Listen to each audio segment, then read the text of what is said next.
This episode is sponsored by RV शुद्ध pure food and Masale products. हर चीज हो शुद्ध और प्योर, इसलिए चुने RV शुद्ध pure food and Masale products. अब हर घर में शुद्ध प्योर स्वाद। RV शुद्ध प्योर, टेस्ट ऑफ प्योरिटी।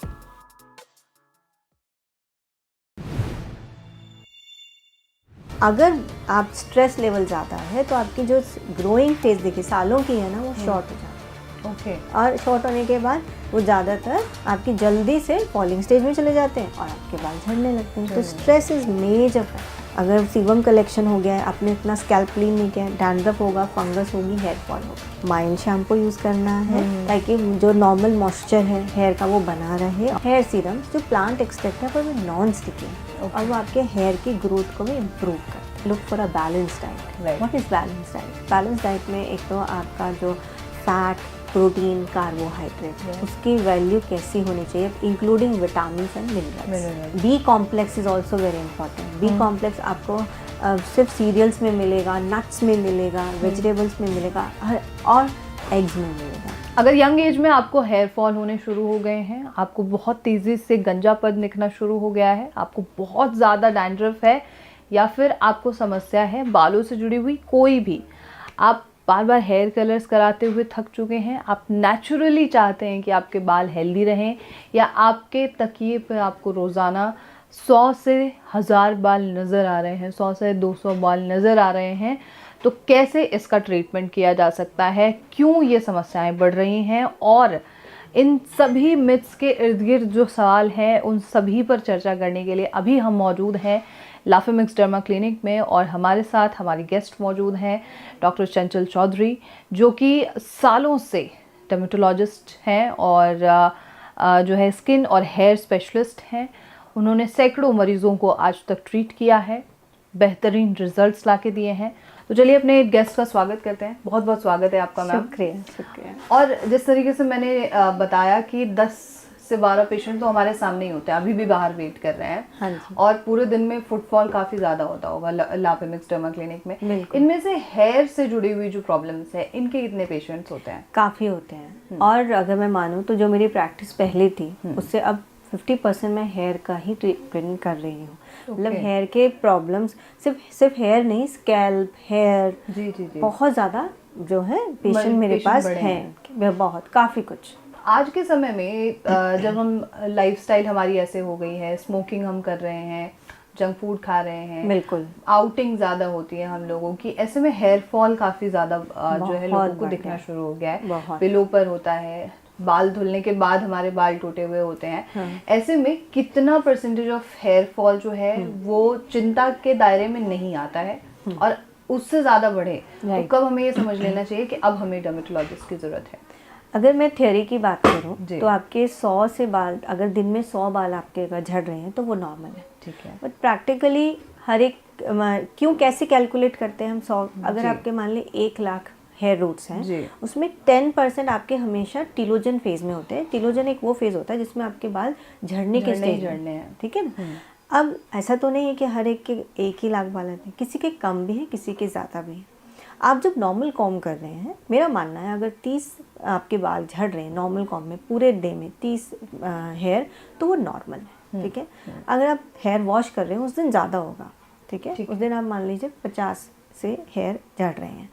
लेकिन अगर आपके बाल घने हैं और अचानक से आपने देखा कि वो 50 नहीं 100 से 150 200 के करीब हैं, तो यहाँ आपको चिंता करने की बात है। अगर आपके बाल बहुत ज़्यादा घने नहीं हैं, दिन में आप कॉम करते थे 20-30 बाल निकल रहे हैं, लेकिन अचानक से वो 100 हो गए, तो यहाँ पर आपको सोचने की, चिंता करने की जरूरत है। हाँ। अच्छा, ये जो बाल झड़ने की प्रक्रिया है, ये धीरे धीरे बॉल्डनेस की तरफ बढ़ना शुरू हो जाती है? 2 तरीके से। एक तो होता है टीलोजन एफ्लूवियम, जिसमें आपके जड़ों से बाल निकल रहे होते हैं। पेशेंट बोलेगा डॉक्टर बाल ऐसे गुच्छों में आ रहे हैं, ठीक है ना, कि जड़ से बाल आ रहे हैं, उसको हम ज़्यादातर टीलोजन एफ्लूवियम बोलते हैं कि आपके जो स्टेज है हेयर फॉल की वो ज़्यादा हो रही है, टीलोजन ज़्यादा हो रहा है। एक पेशेंट बोलते हैं कि डॉक्टर बाल तो नहीं झड़ रहे लेकिन थिनिंग लग रही है, ऐसा लग रहा है कि वो थिन हो रहे हैं बाल, पतले होते जा रहे हैं, बाल नहीं झड़ते हुए, पतले हो रहे हैं और बीच में से अब मुझे गैपिंग भी दिख रही है, राइट। तो उस स्टेज में हम ज़्यादातर एंड्रोजेनिक एलोपेशिया उसको बोलते हैं, कई बार वो हार्मोनल बेस्ड भी होते हैं। तो इस तरह हम डायग्नोज करते हैं। तो पतले दोनों में ही, एक में पोनीटेल कम हो रही है, एक में वो अपने आप ही स्पेस क्रिएट हो रही है। तो इस तरह आपका पतले भी हो सकते हैं बाल, और इन केस नॉर्मल आपकी पोनीटेल भी कम हो सकती है। तो क्या इसका एक मेजर कारण हम स्ट्रेस को मान सकते हैं? मेजर कारण स्ट्रेस है। स्ट्रेस क्या करता है, हमारे कॉर्टिसोल लेवल को बढ़ा देता है, और कॉर्टिसोल लेवल हमारे ग्रोथ साइकिल को डिस्टर्ब करता है। हमारे ग्रोथ साइकिल में एक एनर्जन फेज होता है जिसमें हेयर ग्रो कर रहे होते हैं, जो 6 इयर्स तक ग्रो करते हैं। उसके बाद वो रेस्टिंग फेज में चले जाते हैं, जो 2 से 3 महीने का होता है, और फिर गिरने की स्टेज होती है, जो 2 से 3 वीक का होता है, और फिर गिरने की स्टेज होती है 2 से 3 महीने का होता है। तो अगर आप स्ट्रेस लेवल ज़्यादा है तो आपकी जो ग्रोइंग फेज देखिए सालों की है ना, वो शॉर्ट हो जाती है। और शॉर्ट होने के बाद वो ज़्यादातर आपकी जल्दी से फॉलिंग स्टेज में चले जाते हैं और आपके बाल झड़ने लगते हैं। तो स्ट्रेस इज मेजर फैक्टर। बिल्कुल सही है। स्ट्रेस को तो अब हम कम नहीं कर सकते हैं, वो तो रहेगा ही रहेगा। तो क्या ऐसा कोई प्रोडक्ट है जो इंडियन वेदर के हिसाब से, सर्दियां हैं, कभी स्प्रिंग आ रहा है, कभी पतझड़ है, सारी चीजें हैं, उस हिसाब से हेयर को इफेक्ट कर सकता हो, हेल्दी रख सकता हो? देखिए, एक होता है ऑयली स्कैल्प, एक होता है ड्राई स्कैल्प, और उसी को साथ में रखते हुए आपके हेयर शाफ्ट में भी कितनी मॉइस्चर होल्डिंग कैपेसिटी वो भी मैटर करता है। दूसरा curly hair, straight hairs, wavy hairs. Okay, so according to your hair type and according to your scalp आपको अपना प्रोडक्ट जो है चूज़ करना होता है। अगर आपको नहीं पता कि आपका स्कैल्प ऑयली है, ड्राई है, तो you can meet a dermatologist. आप डिस्कस कर सकते हैं, उसको अपने सिम्टम्स बता सकते हैं, जिसके उस पर आपको वो बताएंगे कि आपकी स्कैल्प ऑयली है, ड्राई है, फिर कर्ली हेयर्स हैं, तो अकॉर्डिंगली आपके प्रोडक्ट हम बता सकते हैं। इन जनरल अगर आप पूछें तो always use surfactant free, paraben free, mild shampoo as a daily shampoo अगर आप जिम जाते हैं और आपकी स्कैल्प ऑयली है। ओके, क्योंकि सीबम कलेक्शन नहीं होना चाहिए वहाँ पर। अगर सीबम कलेक्शन हो गया है, आपने इतना स्कैल्प क्लीन नहीं किया, डैंड्रफ होगा, फंगस होगी, हेयर फॉल होगा। बिल्कुल ठीक है। अगर आपका हेयर ड्राई की तरफ है तो भी आपको माइल्ड शैम्पू यूज़ करना है, ताकि जो नॉर्मल मॉइस्चर है हेयर का वो बना रहे और स्कैल्प का।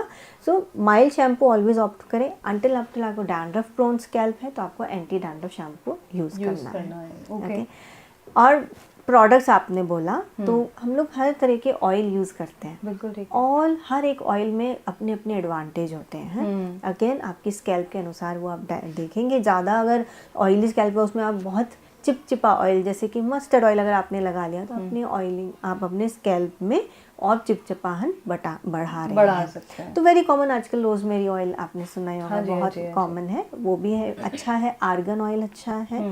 एंड जो मैं देती हूँ वो सीरम्स देते हैं। जो सीरम्स होते हैं ना, वो non sticky concentrated form of plant extracts ही होते हैं। So I always tell patient कि यूज सीरम्स, हेयर सीरम्स जो प्लांट एक्सट्रैक्ट है पर वो नॉन स्टिकी है, और वो आपके हेयर की ग्रोथ को भी इम्प्रूव करते हैं। बिल्कुल ठीक है। सो दीज आर देयर, जिसमें रिडेंसिल्स हैं, कैपेक्सिल हैं, प्रोकैपिल हैं, मल्टीपल ऑफ पेप्टाइड्स हैं। सो ये प्रोडक्ट आप अपना यूज कर सकते हैं। ठीक है। आपने रोजमेरी ऑयल के बारे में तो जिक्र किया। आजकल इंटरनेट पर रोजमेरी वाटर का भी बहुत ज़्यादा ट्रेंड चला हुआ है, लोग उसका भी यूज़ कर रहे हैं। तो क्या वो रोजमेरी वाटर हेल्थ के लिए अच्छा है, हेयर के हेल्थ के लिए? जितना मुझे आइडिया है, मैंने रोजमेरी हेयर ऑयल को काफ़ी देखा है, मतलब उसके बारे में पढ़ा है। रोजमेरी वाटर के लिए आप क्या पीने की बात कर रहे हैं? स्प्रे, हाँ बिल्कुल, बहुत अच्छा है, क्योंकि सूदिंग है। ओके, सूदिंग, डेफिनेटली, तो it's good. It's been considered as with the studies that it's one of the good oil or a water, as you are saying about it. इसी तरह कोकोनट ऑयल पे भी studies हैं। तो coconut oil जो है आपके हेयर, स्कैल्प और स्किन के लिए काफ़ी अच्छा है, और वो एक टाइम पर हीलिंग भी करता है तो सर्टेन एक्सटेंट। ये रिप्लेसमेंट नहीं है लोशंस का ये, लेकिन वो एक one of the good study में कोकोनट ऑयल बेनिफिट दे सकता है। बिल्कुल ठीक है। ये जितने भी शैम्पूज हैं जो हम रैंडमली उठाते हैं और रैंडमली यूज करते हैं, जैसे कि हेड एंड शोल्डर्स है या क्लिनिक प्लस है या सनसिल्क है, हाँ जी, उसके बाद बहुत सारे ऐसे शैम्पूज आते हैं जिसका ऐड ऐसे किया जाता है कि आपके हेयर इससे ज्यादा खूबसूरत और कोई चीज नहीं बना सकती है। आप क्या सोचते हैं इन प्रोडक्ट्स? नहीं, ऐसा नहीं होता है। जैसे मैंने बोला, आप चाहे सनसिल्क यूज़ कर लें या हेड एंड शोल्डर यूज़ कर लें, आपके हेयर को सूट क्या कर रहा है। ऐसा नहीं है कि हर एक को सनसिल्क सूट करता है। हर एक इंडिविजुअल का हेयर और स्कैल्प अलग है, ठीक है। जो सनसिल्क आपको सूट कर रहा है वो ज़रूरी नहीं है वो नेक्स्ट पर्सन को सूट कर रहा हो। सो ये तो आप जब उसको यूज़ करोगे, पहली बात आपको पता होना चाहिए कि आप क्या इंग्रेडिएंट यूज़ कर रहे हैं। सो जब हम मेडिकेटेड शैम्पूज देते हैं या कंडीशनर्स देते हैं या सीरम्स देते हैं, हमें वी आर अवेयर कि इसमें हमने क्या सर्फेक्टेंट डाला है। सर्फेक्टेंट क्या होता है कि जो आपके स्कैल्प को क्लीन करेगा, आपके हेयर को क्लीन करेगा, नॉट इट। उसमें हमने क्या कंडीशनर डलवाया है तो आपके हेयर को सूदिंग देगा। सो ये आपको जो OTC प्रोडक्ट्स हैं उसमें नहीं पता। आप पढ़ अगर आपको आइडिया है दैट्स डिफरेंट, अगर नहीं है सो बेटर है कि आप एक डर्मेट को ले लें तो आपको ज़्यादा गाइड कर सकते हैं। This is about shampoos only ना? Yes. लेकिन हम कंडीशनर्स भी हम बाहर से खरीदते हैं। डर्मेटोलॉजिस्ट जो बताते हैं वो आपके हेयर टाइप्स के हिसाब से चीजें बताते हैं, राइट। बट लोग बाहर से भी कंडीशनर्स ले लेते हैं, हेयर सीरम्स ले लेते हैं, जो ब्रांड उन्हें शो करने की कोशिश करता है वो देख करके वो परचेज करते हैं। क्या इसका कोई साइड इफेक्ट हो सकता है हेयर्स के ऊपर? हाँ, अगर मान लीजिए आपकी स्कैल्प ऑयली है और आपने थिक कंडीशनर मास्क ले लिया, ठीक है, तो आप क्या होता है, थोड़ा वैसे तो आपको हेयर कंडीशनर सिर्फ शाफ्ट में लगाना होता है, तो वो आपके क्योंकि स्कैल्प आपका ऑयली है तो कुछ आपके हेयर भी ऑयली को कर सकता है, तो वो आपके हेयर को चिप कर सकता है, ठीक है ना। ये मानना चाहिए। और अगर आपने ड्राई हेयर्स हैं, ड्राई स्कैल्प और आपने लाइट बेस्ड कंडीशनर ले लिया तो आपके हेयर फ्रिजी रहेंगे क्योंकि वहाँ पर मॉइस्चर जो है लॉक नहीं हो पा रहा है। बिल्कुल। सो बहुत इंपॉर्टेंट है। इसी तरह अगर आप सीरम्स हैं, कई बार सीरम्स हमने ले लिए और उसमें क्या है हमें ये भी नहीं पता होता। तो अगर आपको नहीं पता है कि उस सीरम्स में क्या है, सिर्फ वो फैंसी लग रहा है या उसमें सिर्फ मेंशन है कि it's an anti hair fall serum, I don't advise कि पेशेंट को वो लेना चाहिए। बिल्कुल ठीक है। आपको पूरा उसका डिटेल पता होना चाहिए। थोड़ा भी है तो आप उसे हेयर पे ना लगाइए अगर आपको नहीं पता उसके। बिल्कुल ठीक है। और कई लोगों के बाल जेनेटिकली बहुत हेल्दी होते हैं, राइट, लेकिन इन सब प्रोडक्ट्स को यूज करने के बाद उनके बाल झड़ना शुरू हो जाते हैं। मतलब क्योंकि वो मेंशन चीजें जो है उन्हें या तो उन्होंने पढ़ा नहीं है या फिर जो है पढ़ने के बावजूद भी उसका यूज कर रहे हैं और वो बाल उनके पतले होते जा रहे हैं। तो क्या ये पॉसिबल है कि अगर डर्मेटोलॉजिस्ट से वो कंसल्ट करते हैं तो क्या उनके बाल फिर से उसी स्टेज पे पहुंच जाए?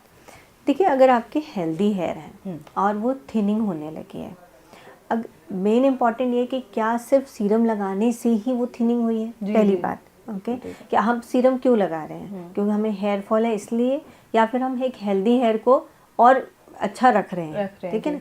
अगर आप इसलिए सीरम लगा रहे थे क्योंकि आपको हेयर फॉल होने लगा तो बेटर है कि आप एक डर्मेटोलॉजिस्ट को ही मिलें। अगर आपको हेल्दी हेयर को मतलब उसको कंटिन्यू रखना है, आपको लगता है ये है जो है आपको उसके बाद जैसे मैंने बोला उसके बारे में पूरा पता है तभी ही लगाएं। आप लगा सकते हैं बट यू शुड नो कि उसमें कंटेंट क्या है, कितना % है, उसका फ़ायदा क्या है, और जब आप लगाएंगे कि आपके एग्जिस्टिंग हेयर्स को वो फ़ायदा दे रहा है कि नहीं तो हेयर फॉल डेफिनेटली हो सकता है क्योंकि हो सकता है वो आपके हेयर साइकिल को डिस्टर्ब कर दे या फिर आपके हेयर रूट्स को वीक कर देगा, कैसे कि आपकी स्कैल्प को वो डैमेज कर रहा है क्योंकि स्कैल्प पे ही आपके हेयर रूट्स हैं और वही फिर गुच्छों में निकल जाए। हो सकता है वहाँ पर डैंड्रफ वापस हो जाए क्योंकि वो बिल्डअप हो जाए वहाँ पर, सीरम आप निकाल ना पाए उसको। बिल्कुल ठीक है। और ये भी नहीं है तो वहाँ पर क्लॉगिंग ऑफ द पोर्स भी हो सकती है, तो ब्रीथ अच्छे से नरिशमेंट नहीं होगा स्कैल्प का तो भी आपके हेयर सफ़र कर सकते हैं। अब हम डाइट की अगर हम बात करते हैं तो हेयर्स को हेल्दी रखने के लिए कौन सी डाइट जो है या कौन सा ऐसा खाना है, किस तरीके की चीज़ें खानी चाहिए किसी भी पर्सन को? देखिए, हमेशा हम बोलते हैं look for a balance diet. What is balance diet? Balance diet में एक तो आपका जो फैट, प्रोटीन, कार्बोहाइड्रेट उसकी वैल्यू कैसी होनी चाहिए, including vitamins and minerals, right. अब विटामिन्स एंड मिनरल्स आपको फ्रूट्स और वेजिटेबल्स में ही मिलेंगे तो वो आपकी डाइट में ज़रूर होना चाहिए। और आयरन के लिए आपको जैसे अभी बोला सर्दियाँ हैं, विंटर्स हैं, तो green leafy vegetables is a must. Okay, B complex is also very important. B complex आपको सिर्फ सीरियल्स में मिलेगा, नट्स में मिलेगा, वेजिटेबल्स में मिलेगा, और एग्स में मिलेगा। Okay, eggs is a good source of B complex plus protein.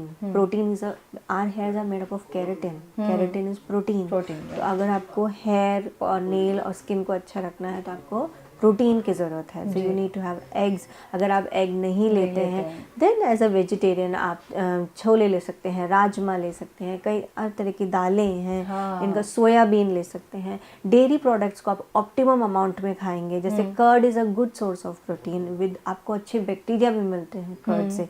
तो देखिए इस तरह का आपको कलरफुल अपनी प्लेट बनानी है। Salads, do not forget salads. आजकल मार्केट में ब्रोकोली है, capsicum is full of antioxidants and omega 3 fatty acids is very important आपके हेयर के लिए। तो अगर मैं बात करूं तो I think I can keep talking, मतलब ये पूरा वीडियो बन सकता है कि आपको क्या हेल्दी जो है आपके हेयर, आप हेल्दी डाइट लेंगे तो आपके हेयर भी हेल्दी डेफिनेटली होंगे। ओके, जो लोग रेगुलर बेसिस पर हेयर स्ट्रेटनिंग कर रहे हैं, हेयर स्प्रे यूज कर रहे हैं क्योंकि कूल दिखना है, वो हेल्दी मतलब हेयर जो है उन्हें अच्छा दिखाना है, ट्रू, हेयर स्प्रे लगाना है, तो उनके हेयर्स का क्या हो सकता है? देखिए मेरा मानना है कि हेयर स्प्रे या हेयर ड्रायर आप जैसे सबको पेशेंट को ना बड़ी जल्दी है ऑफिस जाने की, तो अभी बाल धोए और हेयर ड्रायर कर लिया, ठीक है। या तो आप अगर हेयर ड्रायर आप डेली पर्पस में कर रहे हैं, जो मैं एडवाइस नहीं करती पेशेंट को, लेकिन आपको फिर भी अगर करना पड़ रहा है बिकॉज ऑफ आप जल्दी जा रहे हैं, तो उसमें हीट का जो आप ऑप्टिमम टेम्परेचर है उसको बहुत कम रखेंगे। देखिए heat damages your hair, 1 point. Okay, second, अगर आप हेयर स्ट्रेटनिंग कर रहे हैं तो भी उसमें आप हीट दे रहे हैं, तो आपको हीट प्रोटेक्टेंट सीरम पहले लगाना है अपने हेयर में। ओके, तब आप लगा सकते हैं। एंड हीट भी इतनी रखिए जितना आपको स्टाइल चाहिए। ट्राई किए, अगर आपके हेयर अगर आपके हेयर है कर्ली है तो आप उसको कर्ल करें, आपके हेयर स्ट्रेट है तो उसको स्ट्रेट रखें, ठीक है। हाँ, ओकेजनली आप चेंज कर सकते हैं, but do not make it a routine कि आप ऑफिस जा रहे हैं तो आज कर्ल करेंगे, आज स्ट्रेट करेंगे, so that damages your hair. Make it occasional, जब आप अपना हेयर टाइप चेंज करना चाहते हैं, अपना स्टाइल चेंज करना चाहते हैं, कभी चाहते हैं, बिल्कुल करिए। बट रेगुलर अगर आप आप हेयर स्प्रे यूज कर रहे हैं, स्ट्रेटनर यूज कर रहे हैं, हेयर ड्राई यूज कर रहे हैं, that damages your hair. Okay, ये जो हेयर स्टाइलिंग वाला फैक्टर आता है और हेयर स्प्रे कर रहे हैं, हेयर ड्रायर लगा रहे हैं रोज, हेयर स्ट्रेटनिंग कर रहे हैं, क्या इससे डैंड्रफ बढ़ सकता है? डैंड्रफ तब बढ़ेगा अगर आपने जो स्प्रे करा वो आपके स्कैल्प पे गया और आपने नेक्स्ट डे वॉश नहीं करा। अब क्या है, 2-3 दिन, कई बार आपको टाइम नहीं होता, आपने 5 दिन तक वॉश नहीं किया, आपने 3 दिन तक वॉश नहीं किया, स्प्रे आप स्प्रे पे स्प्रे स्प्रे पे स्प्रे, क्योंकि आप हेयर पे या स्कैल्प पे भी आ रहा है, वहाँ बिल्डअप हो जाता है। एंड दैट माइट बी वो बन जाएगा, बैक्टीरिया और फंगाई ग्रोथ कर सकते हैं और आपको इचिंग स्टार्ट हो सकती है हेयर में, इन्फ्लेमेशन हो जाएगी, और अगर आप उसको ध्यान नहीं देंगे तो धीरे धीरे हेयर फॉल भी हो जाएगा। So definitely it going to affect your scalp and hair. Okay, and what about वो केराटिन ट्रीटमेंट जो लोग कराना आजकल शुरू कर चुके हैं, किसी भी पार्लर में या कोई भी राह चलते जो है इतने में केराटिन करा लीजिए, बिल्कुल। ये क्या जो है इम्पैक्ट करता है हेयर्स पर? अब मेरे पास जो पेशेंट आते हैं, 2 केराटिन करा के मैं उनको 2 में डिवाइड करती हूँ। एक है जो केराटिन कराने से बहुत खुश है, ठीक है, उनके बाल स्ट्रेट हैं, उनको इजी टू कोम है और उनका हेयर फॉल भी रुक गया। ओके, हो सकता है जेनेटिकली उनके बाल इतने स्ट्रांग है कि उसने उनको एक बेनिफिट दिया। दूसरा एक पेशेंट जो है बहुत रोता हुआ आएगा, मैंने केराटिन कराया था 3 महीने पहले और अब मेरे बाल और भी ज़्यादा झड़ रहे हैं। तो देखिए, सो केराटिन किसी के लिए फ़ायदेमंद है, किसी के लिए नुकसान। बेसिकली केराटिन का मेन पर्पज़ है आपको उसको हेयर को थोड़े दिन के लिए स्ट्रेटन कर देते हैं, इजी रहता है मैनेज। लेकिन केराटिन हम जब भी कराएं ना तो फॉर्मल एल्डिहाइड आई थिंक उसमें केमिकल यूज होता है, तो वो फ्री होना चाहिए। एंड और you have to wear a mask also because that also affects your health. Okay, so keratin अगर कराएं तो पहले तो ये देख लें आपको वो सूट कर भी रहा है कि नहीं, वो तो आपको करा के देखना पड़ेगा, और अगर ऐसा है तो नहीं, फिर आप उसको आगे नहीं कराएं और कम ही कराएं। देयर इज अनदर वे ना, आप अपने हेयर को मॉइस्चर करें, हेयर शाफ्ट सीरम लगाएं, ऑयलिंग भी थोड़ा सा आप लगा सकते हैं एज अ डेली केयर। बिल्कुल ठीक है, मतलब कि ये जो ऑप्शंस हैं इसकी तरफ बहुत ज़्यादा नहीं जाना चाहिए। और what about hair colouring? Hair colour में आपको देखिए, अगर आपके ग्रे हेयर्स हैं आपको हेयर कलर करना ही पड़ेगा। अगर आप हाईलाइट करा रहे हैं जस्ट कि थोड़े से बेटर लगे हाईलाइट, तो वो भी आप मिनिमम ही कराएं, ओके। बट अगर हेयर ग्रे हेयर्स हैं तो आपको हेयर कलर अगर करना है तो आप पीपीडी फ्री, अमोनिया फ्री जैसे सब जानते हैं वो तो करना ही है। साथ ही साथ अब जो हमारे पास डर्मेट के पास हेयर कलर आते हैं वो और भी थोड़े से बेटर होते हैं एज कम्पेयर टू दी जो नॉर्मल हेयर कलर है। अदरवाइज अगर आप सलून में करा रहे हैं तो भी opt for a better company, और that is important because hair को डैमेज होता है तो क्योंकि आपके क्यूटिकल्स ओपन होते हैं जब आप हेयर कलर करा रहे हैं तो आपके क्यूटिकल ओपन होते हैं, तो एक तो जैसे क्यूटिकल ओपन होंगे वो फ्रीज होंगे, साथ में उनका मॉइस्चर कंटेंट होल्डिंग कैपेसिटी कम हो जाएगा। तो एक तो आपको ज़्यादा केयर करनी है, उनको अच्छे से ऑयलिंग भी करनी है, उनको कंडीशनर भी देना है, सीरम भी देना है, एंड ट्राई टू, जब आपका ग्लोबल हेयर कलर आप ज़्यादा ना कराएं, try to stick to the roots, क्योंकि रूट्स ही आपके जो हैं वो आएंगे। हाँ, आप once in a year 6 months में कई बार ग्लोबल करा लेते हैं, क्योंकि कई बार वो जो आपके स्ट्रैंड्स होते हैं पीछे वो लाइट हो जाते हैं। तो जितना मिनिमम तरीके से अपना हेयर कलर का यूज़ करेंगे वो बेटर रहेगा। क्या रेगुलर बेसिस पे जो हेयर कलरिंग करा रहे हैं वो एक बेवकूफ़ी है, उसे हम बेवकूफ़ी कह सकते हैं? हाँ, अगर आपका हेयर डैमेज हो रहा है तो डेफिनेटली बेवकूफ़ी है, क्योंकि देखिए हेयर कलर क्यों आया था मार्केट में, क्योंकि आप ग्रे हेयर को कलर करना चाहते हैं। ये नहीं कि आज मैंने लाइट ब्राउन कराया, कल मैंने डार्क ब्राउन किया, फिर मैंने रेड करा लिया, फिर मैंने ग्रीन करा लिया, but damaging your hair, damaging your hair, it's actually it's a pain for the hair though they are dead cells, but I think look थोड़े दिन के लिए अच्छा लगता है, बट फिर वो लॉन्ग टर्म के लिए आपके लिए प्रॉब्लम हो सकता है, बिकॉज वो हेयर ड्राई हेयर को भी करेगा, dry hair, dry scalp, excessive hair fall, early age hair thinning. आजकल जिस तरीके से आपने बताया कि अर्ली एज में हेयर थिनिंग भी हो रही है, लेकिन गंजापन भी बहुत तेजी से बढ़ रहा है। बहुत। तो what is the reason behind it? Lifestyle, pollution, right, अभी हमने, and second is excessive stress, okay. So ये 3 मेजर है, plus genetic, okay, and I am not forgetting hormonal issues बहुत ज़्यादा है, ठीक है ना। तो जेनेटिकली आपके हेयर प्रोन है फॉर हेयर थिनिंग। आप स्मोकिंग कर रहे हैं, ना भी कर रहे हो, लाइफस्टाइल थोड़ा हेक्टिक है, ठीक है, आप अपना बैलेंस डाइट नहीं ले पा रहे हैं, और स्ट्रेस काफ़ी है, एक्सरसाइज नील है, this all contribute too early stage hair thinning. Okay. What are the best treatment options for all of them? Yes. So sooner you feel that your hair is thinning out, to meet a dermatologist, look for the diagnosis. कि diagnosis क्या है, accordingly treatment है।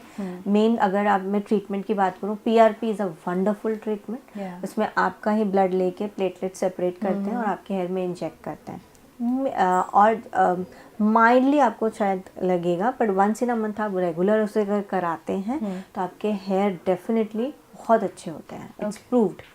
उससे better अगर आ गया है तो अब हम उसको बोलते हैं ग्रोथ फैक्टर कंसनट्रेट, बनता ऐसा ही है जैसे PRP, बट उसमें हम आपकी ग्रोथ फैक्टर्स या प्लेटलेट्स काउंट और बढ़ा देते हैं। Next is the exosomes, latest technology है जिसमें ब्लड लेने की ज़रूरत नहीं होती। I am talking about the plant based, कई तरह के आते हैं एक्सोसोम्स। प्लांट बेस्ड जो एक्सोसोम्स होते हैं वो सबसे सेफ माने जाते हैं। They also help in improving your hair. तो ये हम माइक्रो नीडलिंग के थ्रू डालते हैं with the help of derma rollers. Derma roller भी काफ़ी इफेक्टिव थेरेपी है जिसमें हम मिनॉक्सिडिल्स या कुछ hair serums with the help of derma roller डालते हैं। कई बार तो पेशेंट घर पे भी कर रहे होते हैं, बट मैं उसको फिर एडवाइस करती हूँ कि घर पे ज़्यादा ना करें, क्योंकि अगर आप फीमेल्स हैं, लॉन्ग हेयर्स हैं, तो उसे स्ट्रैंड टूटने का डर रहता है। बिल्कुल ठीक है, राइट। तो ये सब, so these are the different treatments, and then I will give a home care depending on the diagnosis. अपना ख्याल अपने हाथ ही होता है, बिल्कुल। आप बाहर कितना भी ट्रीटमेंट करा लें, बिल्कुल, उससे ज़्यादा कोई चीज़ ख्याल नहीं रख सकती अपने आप के। हाँ जी, बिल्कुल सही। बहुत बहुत शुक्रिया आपका डॉक्टर चंचल, थैंक्स इन्फॉर्मेशन। तो दिस वाज ऑल अबाउट कि आप हेयर केयर कैसे कर सकते हैं इन सर्दियों में या गर्मियों में या भारत के इस मौसम में। बहरहाल जो भी यहाँ पर जो है ट्रीटमेंट ऑप्शन डॉक्टर चंचल जी द्वारा बताए गए हैं उन सभी के डेमो हम लोग जो है शूट कर चुके हैं, तो आप जा करके डिस्क्रिप्शन में हर एक डेमो को भी देख सकते हैं कि कैसे रियलिटी में किया जाता है, क्या वो पेनफुल ऑप्शन है, और अगर आपको इनमें से कोई भी प्रॉब्लम हो रही है तो वो आपके लिए कितना हेल्पफुल हो सकता है। बहरहाल आपके मन में कोई सवाल हो वो आप पूछ सकते हैं, और ऐसी तमाम खबरों के लिए आप नेशनल खबर के साथ बने रहिए। This episode is sponsored by RV Shuddh pure food and Masale products. हर चीज हो शुद्ध और प्योर, इसलिए चुने RV Shuddh pure food and Masale products. अब हर घर में शुद्ध प्योर स्वाद। RV Shuddh pure, test of purity.